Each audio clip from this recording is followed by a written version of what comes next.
திருவள்ளூர் நகராட்சியில் சென்னை திருப்பதி தேசிய நெடுஞ்சாலையில் நிலவும் போக்குவரத்து நெரிசலை கட்டுப்படுத்தும் விதமாக சாலை விரிவாக்க பணிகள் நடைபெற்று வருகிறது.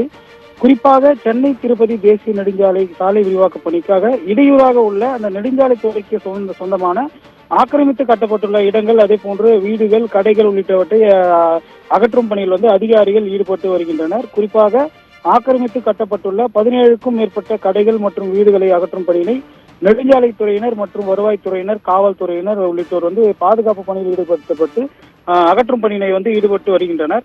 இதுல 5க்கும் மேற்பட்ட ஜேசிபி வாகனங்கள் மற்றும் பொக்லைன் இயந்திரங்கள் பயன்படுத்தப்பட்டு தற்போது அந்த ஆக்கிரமிப்புகளை இடித்து அகற்றும் பணியை மேற்கொண்டு வருகின்றனர். இதனால் சென்னை திருப்பதி தேசிய நெடுஞ்சாலை கடுமையான போக்குவரத்து நெரிசலானது ஏற்பட்டு ஆம்புலன்ஸ் வாகனங்கள் நெரிசலில் சிக்கி ஊர்ந்து கொண்டு செல்கிறது. இதை காவல்துறையினர் அந்த போக்குவரத்து நெரிசலை சீர் செய்யும் பணியிலும் ஈடுபட்டு வருவதை நாம் பார்த்து வருகிறோம்.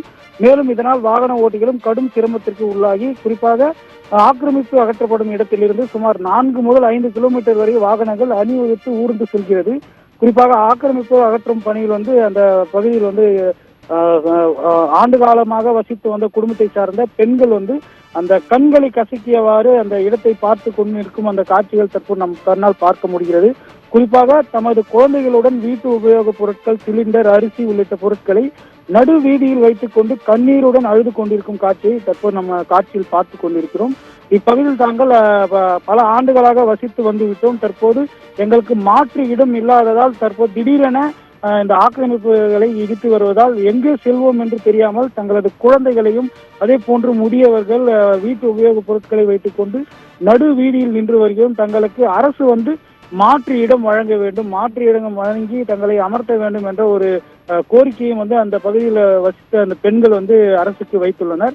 குறிப்பாக அந்த ஆக்கிரமிப்பு கட்டிடங்கள் இடிக்கப்பட்டு வருவதால் சென்னை திருப்பதி தேசிய நெடுஞ்சாலையில் 4 முதல் 5 கிலோமீட்டர் தூரத்திற்கு அந்த போக்குவரத்து நெரிசலானது ஏற்பட்டு அதில் ஆம்புலன்ஸ் வாகனங்கள் உள்ளிட்ட பல்வேறு வாகனங்கள் சிக்கியிருப்பதை தற்போது நம்மால் பார்க்க முடிகிறது. அபர்காம்,